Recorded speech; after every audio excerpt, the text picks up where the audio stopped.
Hello à tous et bienvenue dans cette vidéo où je vais vous parler du métier de média buyer. Donc je vais vous expliquer en détail qu'est-ce que c'est exactement, comment ça fonctionne et pourquoi est-ce que c'est l'un des métiers les plus rentables et les plus recherchés en ligne aujourd'hui. En gros, si tu veux vivre d'un métier en ligne plutôt intellectuel et analytique et sans avoir forcément à te montrer sur les réseaux ou à vendre quoi que ce soit, alors reste bien jusqu'à la fin parce que cette vidéo est faite pour toi. Moi, c'est Juliette, ça fait 7 ans maintenant que je pratique le media buying pour des clients et pour mes propres business. Et aujourd'hui, je vous apprends à devenir media buyer en tant que freelance. Alors, tout d'abord, le media buying, qu'est-ce que c'est? C'est un métier assez nouveau, donc il est probable que tu n'aies jamais entendu ce mot auparavant ou alors très récemment. Donc là, on va vraiment poser les bases. Le media buying, c'est tout simplement le fait d'acheter des placements publicitaires sur les réseaux, donc Facebook, Instagram, Google, YouTube, Snapchat, LinkedIn, pour des entreprises qui ont un service ou un produit à vendre. Donc en tant que media buyer, ton travail pour ces entreprises,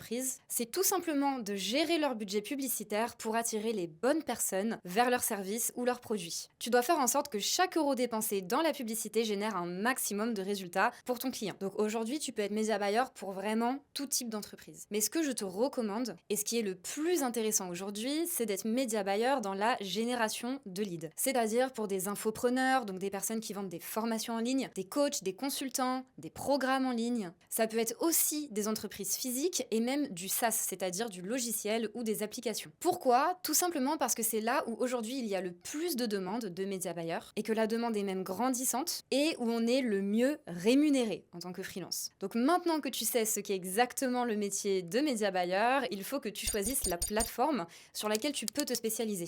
Alors déjà, pourquoi choisir une seule plateforme publicitaire en tant que média buyer? Déjà, si tu concentres ton expertise sur une seule plateforme, tu es beaucoup plus crédible aux yeux des entreprises. Car chaque plateforme fonctionne différemment et toi, en tant que média buyer, tu vas les utiliser de manière complètement différente. Donc par exemple, ce n'est pas parce que tu sais faire du media buying sur YouTube que tu sauras en faire sur Meta ou TikTok qui sont assez similaires parce que les process, les manières dont les plateformes fonctionnent sont complètement différentes. C'est vraiment des compétences à part entière à acquérir. Et les entreprises le savent. Donc si elles voient un media buyer arriver vers elles et leur dire qu'ils savent faire du Meta, du Google, du YouTube, du LinkedIn, ils savent très bien que c'est faux. Ou alors que peut-être que tu maîtrises très bien une plateforme ou deux, mais que sur les autres, forcément, tu ne peux pas avoir des compétences très avancées. Et c'est ça ensuite qui te permet aussi de facturer plus et de te positionner comme un véritable expert. Et c'est aussi ce qui va t'amener du coup à pouvoir gérer de plus gros projets. Donc avant de te lancer, le bon réflexe, c'est de choisir ta plateforme. Ou en tout cas ta plateforme principale, même si ensuite tu peux évidemment aller te former dans d'autres plateformes. Donc maintenant, il faut savoir que ces différentes plateformes, elles ne demandent pas les mêmes compétences aux média buyers comme on l'a dit précédemment. Donc je vais t'expliquer un petit peu quelles sont les différentes plateformes principales sur lesquelles tu peux te former et quels sont leurs avantages et leurs inconvénients. On va commencer avec YouTube Ads. Donc YouTube Ads, c'est hyper puissant pour les entreprises, mais c'est aussi très technique et long à maîtriser. C'est vraiment l'une des plateformes les plus compliquées à maîtriser quand tu es média buyer. Elle n'est donc pas vraiment recommandée si tu débutes, mais par contre, une fois que tu maîtrises l'une des plateformes de base comme Meta, TikTok ou Google, ça peut être une super idée d'aller se former en YouTube Ads, surtout qu'il n'y a pas beaucoup de média buyers qui savent faire du YouTube Ads en France aujourd'hui, donc ça peut vraiment te permettre de te différencier. Ensuite, on a LinkedIn Ads. Donc ça, c'est une plateforme très B2B. B2B, ça veut dire business to business, ça veut dire que tu travailles du coup avec des entreprises qui vendent des services à d'autres entreprises. C'est donc un marché beaucoup plus restreint et pas forcément la meilleure porte d'entrée, puisque ça va te demander forcément beaucoup de compétences en marketing. Par contre, c'est un super choix si tu es déjà média buyer et que tu souhaites te tourner vers des clients plus type entreprise ou alors un petit peu plus haut de gamme. Ensuite, tu as Meta Ads, c'est-à-dire Facebook et Instagram. Donc Meta, c'est vraiment la plateforme principale que tu dois maîtriser en tant que média buyer, que tu sois débutant ou avancé, car c'est la plateforme la plus demandée par les entrepreneurs du web. C'est là où la grande majorité des business aujourd'hui diffusent leur publicité, génèrent leurs revenus et du coup forcément là où il y a le plus de demandes. Un autre avantage de Meta, c'est que c'est plutôt facile à maîtriser, c'est vraiment la meilleure porte d'entrée quand tu commences le media buying et surtout une fois que tu sais gérer Meta Ads, tu sauras hyper facilement switcher sur TikTok Ads qui est aussi très utilisé parce que c'est quasiment la même chose, l'interface fonctionne de la même manière, l'algorithme aussi à quelques petits détails près, donc ça peut vraiment te permettre de maîtriser deux plateformes différentes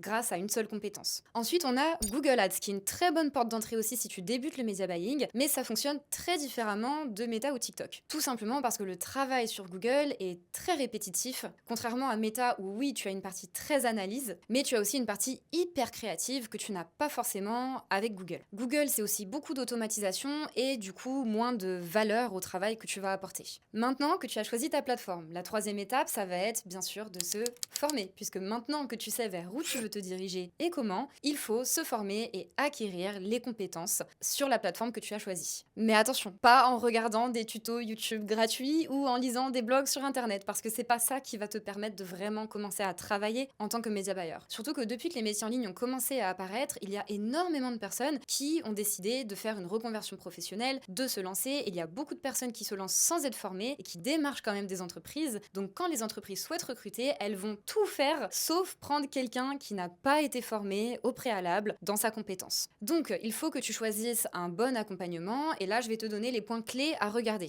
Donc déjà, vérifie que c'est bien un accompagnement et non pas une formation. Parce que dans une formation, tu as tous les cours vidéo, etc. Mais par contre, tu n'auras pas de contact avec des coachs, tu n'auras pas d'accompagnement, de coaching, de suivi. Donc vérifie bien que c'est un accompagnement et non pas une formation. La différence peut être subtile, mais pendant ton apprentissage, ça va avoir une différence cruciale. Car dans un accompagnement, tu vas être entouré d'autres média buyers comme toi qui sont en train d'apprendre et de média buyers beaucoup plus avancés. Et c'est là que tu vas vraiment pouvoir progresser et en plus te faire du réseau et rentrer en contact avec des personnes qui vivent la même chose que toi. Ensuite, vérifie bien le parcours du fondateur. Parce qu'aujourd'hui, c'est triste à dire, mais il y a aussi beaucoup de formateurs qui ne font pas de la formation parce qu'ils aiment transmettre une compétence, mais parce qu'ils voient l'opportunité business. C'est hyper triste, mais c'est la vérité du monde dans lequel on vit aujourd'hui. Donc vérifie bien que le formateur a bien été lui-même média buyer, pendant combien de temps, quelles sont ses certifications, etc. Je t'invite aussi à regarder son contenu sur ses réseaux, comment il s'exprime, quelle est son énergie, car si tu choisis son accompagnement, tu vas être en contact direct avec lui. Donc c'est hyper important que tu matches avec sa personnalité et l'énergie qu'il dégage. Et enfin, et ça c'est hyper important, c'est regarder les résultats qu'il a obtenus pour ses autres clients. Donc ça en général, tu peux le trouver sur son site internet. Normalement, il y a toujours des pages avec les témoignages clients ou même parfois sur ses réseaux. Ok, maintenant que tu as ton formateur et ton accompagnement,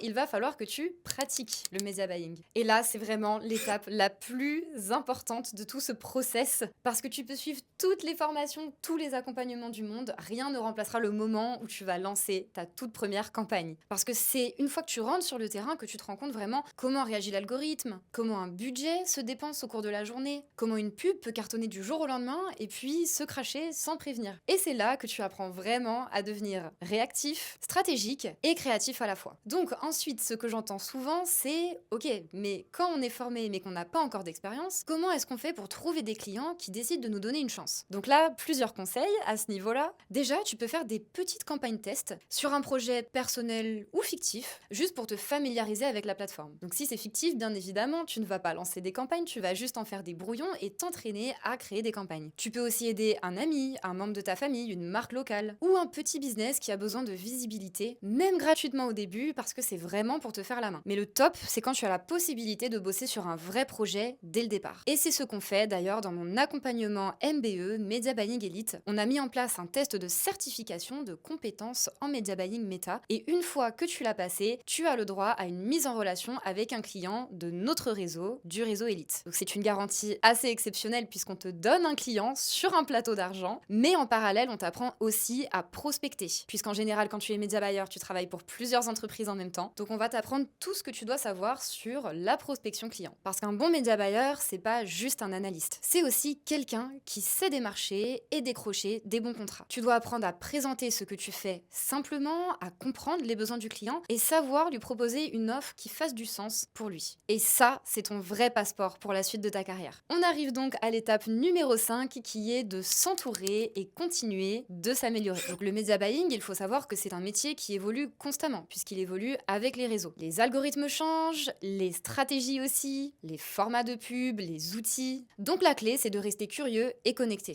Et ça, c'est vraiment ce que je conseille à tous les média buyers. Donc plusieurs choses à ce niveau-là. Déjà, c'est de rejoindre des groupes ou des communautés de média buyers comme toi, de participer à des événements entrepreneuriaux. Donc ça peut être des networking, des coworking. Et c'est là que tu rencontres des gens qui peuvent vraiment te faire évoluer ou qui peuvent même devenir des clients ou des partenaires de croissance. Et surtout, maintenant que tu travailles en ligne, si tu le peux, voyage. Parce que maintenant, tu peux bosser de n'importe où. Donc profites-en pour changer d'environnement, pour côtoyer d'autres personnes, d'autres freelanceurs, d'autres entrepreneurs. Et ça peut vraiment t'ouvrir des portes pour la suite. Et en plus d'échanger avec d'autres média buyers, ça va aussi t'ouvrir la porte à d'autres manières de voir la publicité en ligne. Donc voilà, cette vidéo est terminée. Merci d'avoir regardé jusqu'au bout. Pour ceux qui souhaitent aller plus loin et se lancer lancer dans le media buying, tous les liens sont dans la description. J'espère que vous avez aimé cette vidéo, donc n'hésitez pas à liker, à commenter ce que vous en avez pensé ou si vous avez des idées même pour des prochaines vidéos. Et sur ce, je vous dis à très vite pour une prochaine vidéo. C'était Juliette, depuis Dubaï cette fois.